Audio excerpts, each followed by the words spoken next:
আসসালামু আলাইকুম দর্শক, স্বাগত জানাচ্ছি আরটিভির মধ্যাহ্নের সংবাদে। আপনাদের সঙ্গে থাকছি আমি মারফি রহমান। বিস্তারিত সংবাদ জানাবো।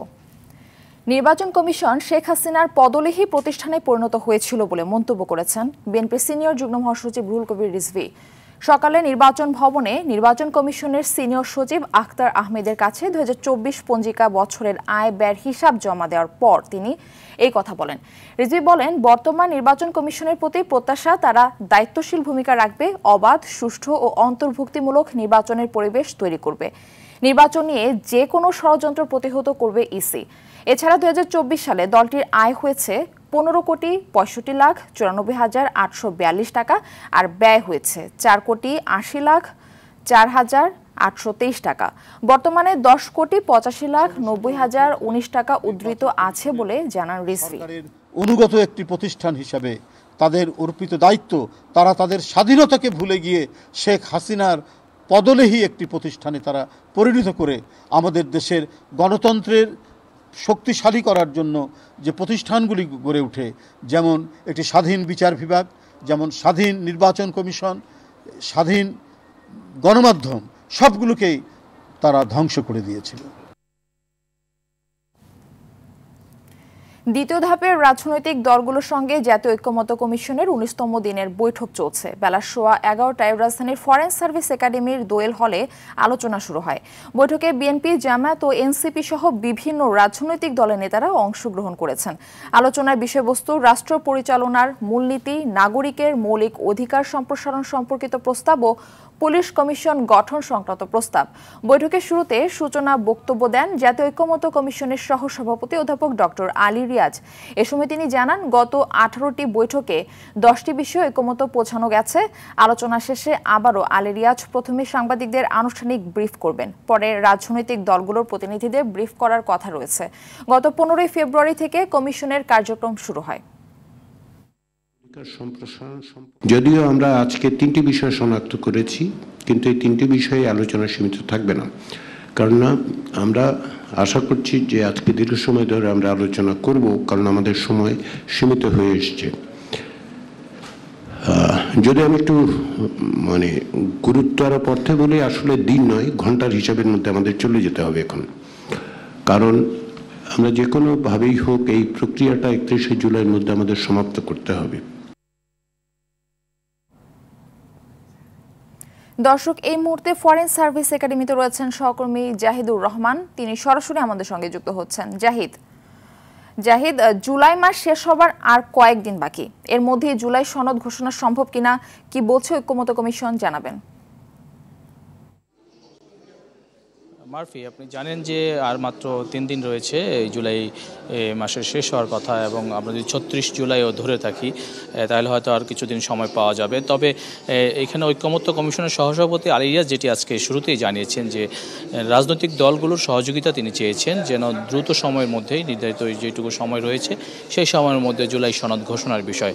এই মুহূর্তে যে আলোচনাটা সেটি হচ্ছে যে জুলাই গণ অভ্যুত্থানে পুলিশের যে ভূমিকা, এছাড়া গত 17 বছর স্বৈরাচার শাসন আমলে যে পুলিশের ভূমিকা সেটি প্রশ্নবিদ্ধ, সেই জন্য পুলিশ কমিশন গঠন নিয়ে যে প্রস্তাব দেওয়া হয়েছে সেটি নিয়ে এখন আলোচনা হচ্ছে। রাজনৈতিক দলগুলো তাদের মতামত দিচ্ছেন। আমরা কিছুক্ষণ আগে দেখতে পেরেছি যে যেখানে সালাউদ্দিন আহমেদ, বিএনপি স্থায়ী কমিটির সদস্য, তিনি তার মতামত তুলে ধরছেন এই বিষয় নিয়ে, এবং বিভিন্ন রাজনৈতিক দলগুলো এই মতামত দিবেন। এবং ইতিমধ্যেই কমিশনের পক্ষ থেকে যেটি জানানো হয়েছে শুরুতেই আজকে বৈঠকে, যে এর মধ্যে যে বৈঠকগুলো হয়েছে সেখানে ইতিমধ্যেই 10টি বিষয় একমত হওয়া গেছে, এবং যার মধ্যে নোট অফ ডিসেন্ট রয়েছে কয়েকটি, এবং 7টি বিষয় নিয়ে আলোচনা হয়েছে, তবে সেটিতে চূড়ান্ত সিদ্ধান্ত পৌঁছানো। এবং 3টি বিষয় নিয়ে যেটি আলোচনা আজকে শুরু হয়েছে, পুলিশ কমিশন গঠন, রাষ্ট্রের মূলনীতি পরিচালনার ক্ষেত্রে এবং মৌলিক অধিকার রয়েছে নাগরিকদের, সেটি আরও সম্প্রসারণ করে কী কী যুক্ত হতে পারে সেই বিষয়গুলো নিয়ে আলোচনা হবে।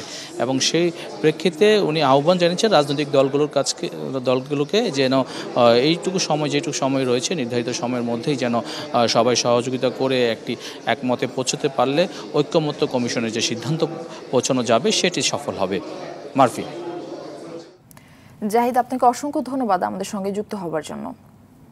চলে যাচ্ছি পরবর্তী সংবাদে। জাতীয় বার্ন ও প্লাস্টিক সার্জারি ইনস্টিটিউটে আরও ভর্তি রয়েছে ম্যাস্টন স্কুল অ্যান্ড কলেজের ৩৬ জন শিক্ষার্থী। তাদের মধ্যে 4 জন আশঙ্কাজনক ও 9 জন গুরুতর দগ্ধ অবস্থায় রয়েছে বলে জানান চিকিৎসক। তাদের চিকিৎসা সেবায় যৌথভাবে কাজ করছে ভারত, চীন ও সিঙ্গাপুরের বিশেষজ্ঞ দল। এদিকে সুস্থ হওয়ায় গত শনিবার 2 শিক্ষার্থীকে হাসপাতাল থেকে রিলিজ দেওয়া হয়েছে। আগামী সপ্তাহে আরও 10 জনকে ধারাবাহিকভাবে রিলিজ দেওয়া হবে বলে জানান চিকিৎসক।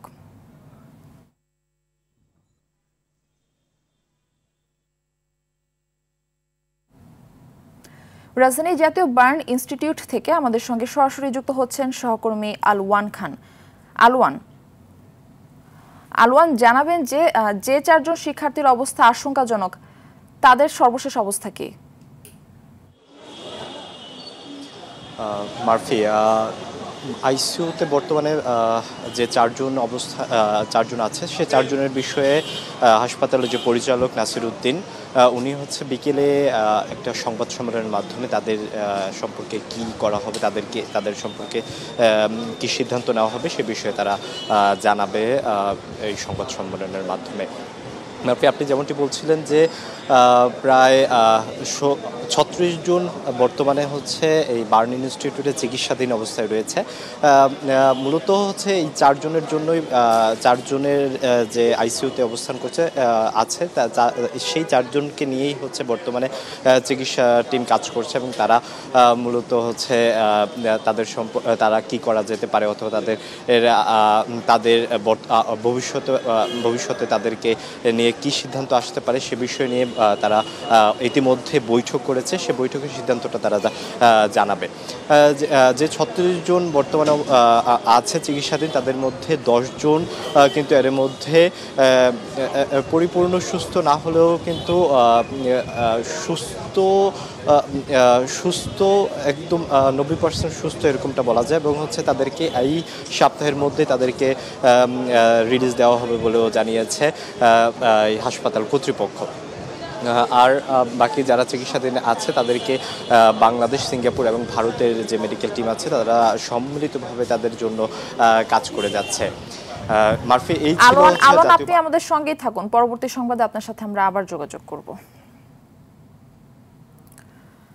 জাতীয় নাগরিক পার্টি দেশব্যাপী জুলাই পদযাত্রার অংশ হিসেবে নেত্রকোনায় সকাল 10টা থেকে 3টা পর্যন্ত মুক্তারপাড়া এলাকার পুরাতন কালেক্টরেট মাঠ প্রাঙ্গণে এক গণসমাবেশ অনুষ্ঠিত হবার কথা ছিল। উপস্থিত স্থানীয় নেতারা জানিয়েছেন পদযাত্রা কর্মসূচি স্থগিত করা হয়েছে, তবে বেলা 12টায় সমাবেশ অনুষ্ঠিত হবে। সমাবেশে এনসিপির আহ্বায়ক নাহিদ ইসলাম, সদস্য সচিব আক্তার হোসেন, সার্জিস আলম, কেন্দ্রীয় নেতারা সহ বিভিন্ন শ্রেণী পেশার মানুষ এ সময় উপস্থিত থাকবেন।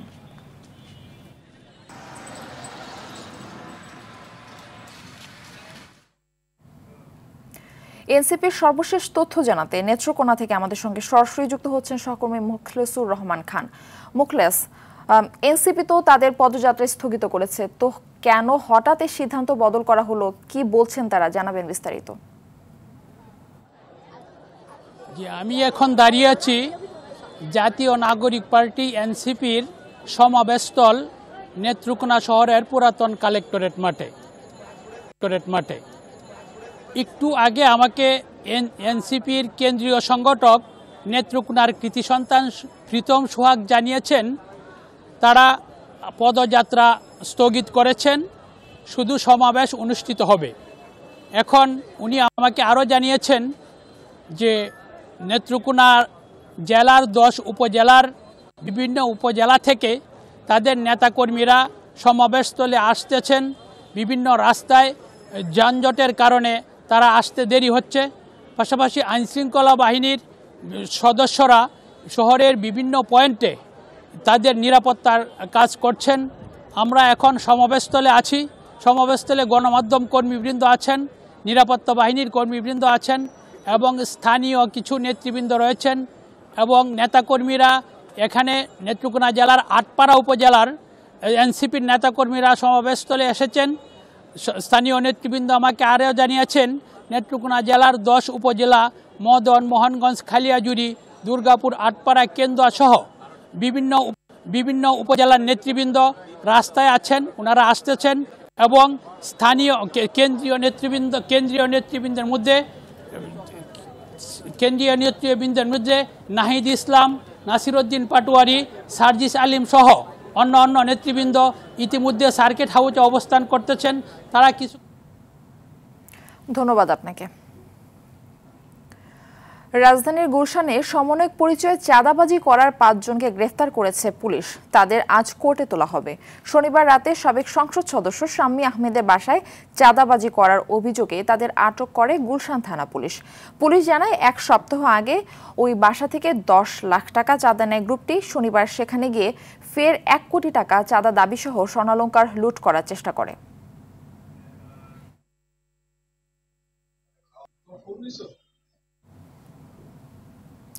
এদিকে কামরাঙ্গীরচর থানা এনসিপির সাধারণ সম্পাদকের বিরুদ্ধে বিয়ের প্রলোভন দেখিয়ে ধর্ষণের অভিযোগ তুলেছেন এক নারী।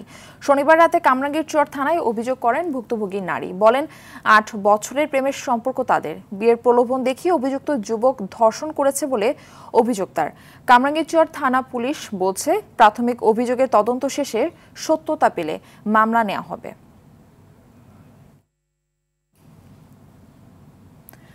চট্টগ্রামে গুড়ি থেকে ভারী বৃষ্টিপাতে দুর্ভোগে পড়েছেন খেটে খাওয়া মানুষ।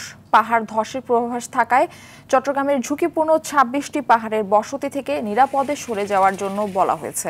চট্টগ্রাম সিটি কর্পোরেশন ও চট্টগ্রাম জেলা প্রশাসনের পক্ষ থেকে এই মাইকিং করা হচ্ছে। এদিকে নোয়াখালীর হাতিয়ায় বৈরী আবহাওয়ার কারণে সাগর উত্তাল থাকায় ভরা মৌসুমে মাছ শিকারে যেতে পারছে না জেলেরা।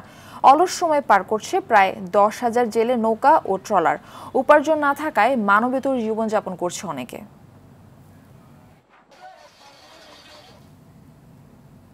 নোয়াখালীর হাতিয়ায় আবহাওয়ার সর্বশেষ তথ্য জানাতে আমাদের সঙ্গে সরাসরি যুক্ত হচ্ছেন সহকর্মী ইসমাইল হোসেন কিরণ। হাতিয়ার আবহাওয়ার সর্বশেষ অবস্থা আমাদের জানান, আর জেলেদের পরিবার কি বলছে, কি অবস্থা তাদের জানাবেন।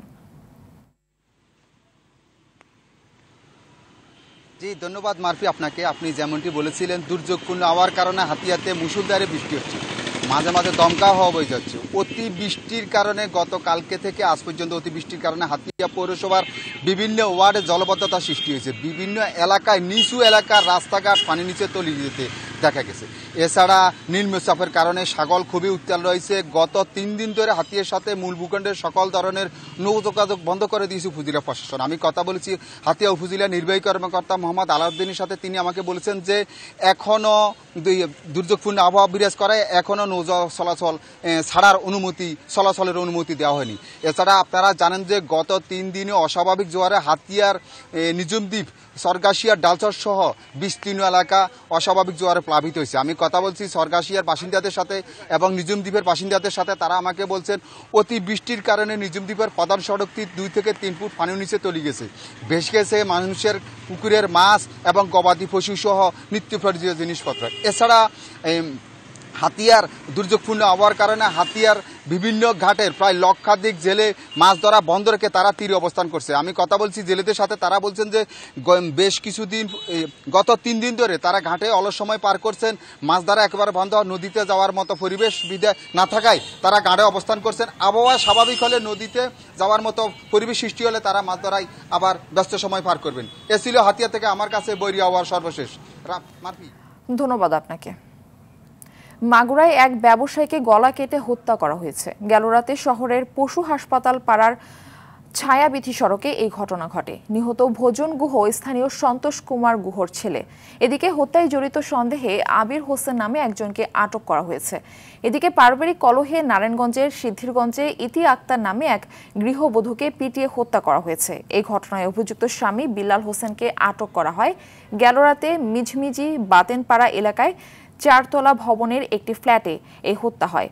সিদ্ধিরগঞ্জ থানার ওসি জানান, পারিবারিক কলহে স্বামী স্ত্রী প্রায় ঝগড়া করতেন। এরই জেরে কথা কাটাকাটির এক পর্যায়ে এদিকে পিটিয়ে হত্যা করা হয়।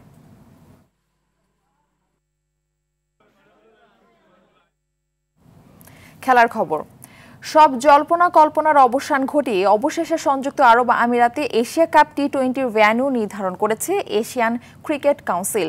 ঢাকায় অনুষ্ঠিত হওয়া 2 দিনের বৈঠক শেষে এই সিদ্ধান্ত জানায় সংস্থাটি। এছাড়া টুর্নামেন্টের গ্রুপ নির্ধারণ হয়েছে।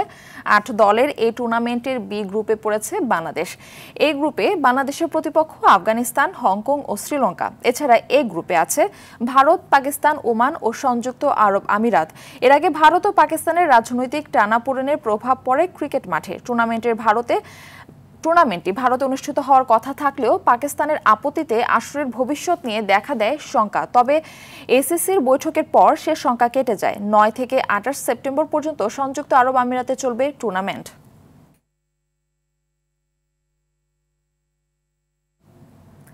মধ্যাহ্নের সংবাদ এ পর্যন্তই। দুপুরের সংবাদ পৌনে 2টায় দেখার আমন্ত্রণ রইল। ধন্যবাদ সবাইকে।